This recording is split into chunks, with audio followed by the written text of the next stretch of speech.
Good morning বন্ধুরা, কেমন আছো? আশা করি ভালো আছো। আবারও চলে এলাম নতুন একটি সকাল নিয়ে। তো চলো দেখো, এখন আমি উঠে পড়েছি সকাল সকাল, আর উঠেই দেখছি কি সুন্দর ফুটে রয়েছে ফুলগুলো। দেখো কত সুন্দর লাগছে, একটা ডালে 4-5টা ফুল একসাথেই ফুটে রয়েছে। আর এখন না ফুলটা ফোটা একদমই কমে গেছে, কেন জানি না, বর্ষাকালে মনে হয় কমে যায়। যাই হোক, দেখো এখন ফুলগুলো সুন্দর লাগছে দেখতে। সকালে উঠে প্রকৃতিটার দিকে তাকিয়ে থাকতেই ইচ্ছা করে, যেন দারুণ লাগে দেখতে।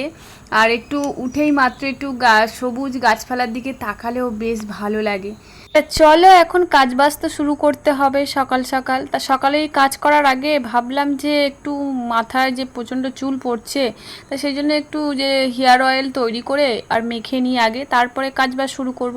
তা তার জন্য এখানে নিয়ে নিয়েছি নারকেল তেল, কালো জিরে, আদা, আর নিয়ে নিচ্ছি কেশতি পাতা, আর এখানে নিয়ে নিচ্ছি 1 চামচ সর্ষের তেল। তোমরা এটাকে অ্যাভয়েড করতে পারো, অনেকে যেটা পছন্দ করেন। আমি কিন্তু এরকমই দিয়ে করি, মানে আমার মানে যখন আর কি প্রচণ্ড চুল পড়ে তখন এই জিনিসটা আমি করে মাখি। আর মাখলে আমার সেই 2-3 দিন পর পর মাখলে আমার চুল পড়া একদমই কমে যায়। একদমই মানে নিজের প্রতি টাইম দেওয়ার সময় পাচ্ছি না, সেই জন্য করে উঠতে পারছি না। সেই জন্য ভাবলাম আজকে না, আজকে করতেই হবে কোনো কিছুই, মানে আগে এই জিনিসটা মাথার মধ্যে ঢুকিয়ে নিয়েছি, এটাই আগে করব, তারপরে অন্য কাজ করব। তাই সেটাই মনে করে আর সকালবেলায় আগে এই কাজটাই করে ফেলছি।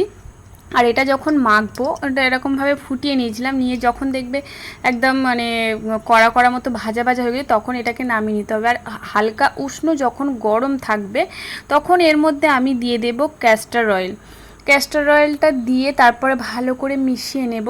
মিশিয়ে নেওয়ার পর একটা কটন নিয়ে নেব, কটনটাকে দিয়ে এবার আমি পুরো হেয়ারে আমি এটাকে লাগাবো, সিঁথি কেটে কেটে এটাকে লাগিয়ে নেব। আর এটাকে হেয়ার যখন আর কি চুলের মধ্যে লাগাতে হবে তখন একটু চুলটা যদি আঁচড়ে নেওয়া যায় তাহলে জটটাও ছেড়ে যায়। তো সেইভাবেই তোমরা করে নেবে। তোমরা যদি চাও করতে পারো। আমার তো মনে হয় এই জিনিসটা যখনই আমার হয়, বিশেষ করে বর্ষাকালে চুল পড়ে প্রচণ্ড, তখন আমি এই জিনিসটা করতে থাকি। আর আমার তখনই চুল পড়াটাও কমে যায়, চুলটাও সিল্কি থাকে, চুলের গোড়াও শক্ত হয়, চুলের গ্রোথও বাড়তে সাহায্য করে। তা দেখো এখন আমি এরকমই স্মৃতি কেটে কেটে ভালো করে পুরো চুলে লাগিয়ে নেব। লাগিয়ে নেওয়ার পর আমি পুরো আগা পর্যন্ত এই হেয়ারের পুরো আগা পর্যন্ত তেলটাকে লাগিয়ে নেব। নেওয়ার পরে পুরো ভালো করে চুলটাকে মাসাজ করার মতো টেনে টেনে এটাকে মাসাজ করতে হবে। কারণ এটা মাসাজ করার ফলে আমাদের হেয়ার ফলে রক্ত সঞ্চালন বৃদ্ধি হবে। তার ফলে আমাদের মাসাজের ফলে আমাদের স্কিনের বলছি সরি হেয়ারের গ্রোথটা আসবে, বা হেয়ার ফলটাও কমে যাবে। দেখো এরপরে ভালো করে আমি মাসাজ করে নিয়েছি আঙুলের সাহায্যে। এইভাবে করে নেওয়ার পরে আমি লাস্টে এবার চুলটাকে ভালো করে আঁচড়ে নেব। নেওয়ার পর এটাকে আমি এবারে টেনে বেঁধে নিয়ে এইভাবে রেখে দেব। এবার এটাকে 2-2.5 ঘন্টা হোক, 1 ঘন্টা হোক, মানে যেমন পারবে সেইভাবে তোমরা রেখে দিতে হবে। এরপরে আমি দেখছি যে আমার আইব্রোর হেয়ারগুলো অনেকটা ঝরে ঝরে যাচ্ছে মনে হয়, তো সেই জন্য ভাবলাম 2-1টা পড়ে পড়ে গেছে মনে হয়, সেই জন্য ভাবলাম যে একটু গ্রোথ হওয়ার জন্য এই জিনিসটা লাগিয়ে নিই। নেওয়ার পরে আমি এইভাবেই এখন এবারে সব কাজবাজ সেরে নিয়েছি। কাজবাজ সেরে নেওয়ার পরে এখন কিন্তু আমি স্নান করিনি, জামাকাপড় ছেড়ে আগে আমি রান্না করতে শুরু করে দিয়েছি, কারণ আবার আমাদের অফিসে বেরোবে, সেই জন্য করে এখন আগে রান্নাটা করতে হবে। আগে বাসি কাজ সেরে আমি রান্নাটা বসিয়ে দিয়েছি।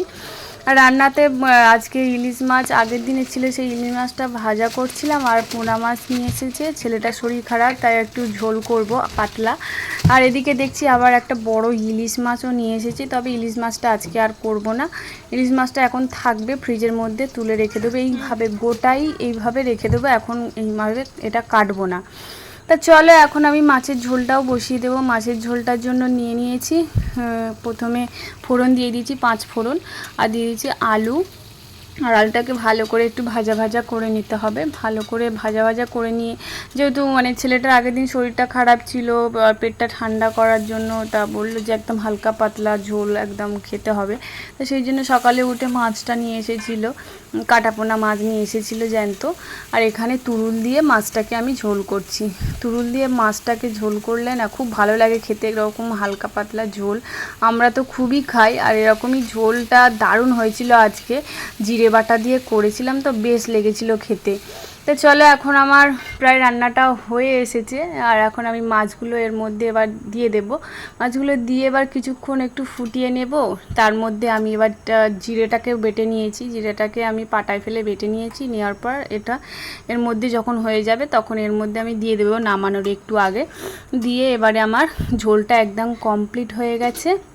এবার আমি ঝোলটাকে নামিয়ে নেব। দেখো কত সুন্দর কালার এসেছে না, আর যেমন কালার এসেছে তেমন খেতেও হয়েছে, দারুণ হয়েছিল ঝোলটা। আর এইভাবে অনেক সময় আমরা খেয়ে থাকি, প্রায় সময় আমরা খাই, কিন্তু এরকমই মানে হঠাৎ করে ছেলেটার শরীরটা খারাপ হওয়াতে জানি না কেন কালকের একটু হয়তো অন্য কিছু খেয়েছিল হয়তো সেই জন্য করে, আর এখন ওয়েদারটাও ভালো না হয়তো সেই জন্য। তা চলো, এখন আমি এখানে আবার বসিয়ে দিয়েছি কলা ভাজা। কলা নিয়ে এসেছিলো, তা কলাটাকেও ভাজা করে নিচ্ছি। আর তেমন কিছু করিনি রান্নাবান্না, এই ছিল রান্নাবান্না।